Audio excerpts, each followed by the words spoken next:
ఎంత నమ్మినాండ్రా నిన్ను, తమ్ముడు తమ్ముడు అని ఇంట్లో పెట్టుకునే దానికి ఇంత నమ్మక ద్రోహం చేస్తావా? దాంట్లోకి ఎట్టొచ్చిందో నాకు తెలియదు కా.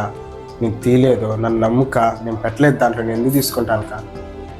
నెక్లెస్ తీసినా కాక మళ్ళీ నేను తీయలేదని చెప్తున్నావు అంటే నువ్వు తీయకుంటే నేను తీసి పెట్టినానా? లేదు కా, నేను అట్లా అనలేక. ఇవన్నీ నాకు చెప్పదురా, నువ్వు ఒక్క క్షణం కూడా నువ్వు ఇంట్లో ఉండడానికి వీల్లేదు.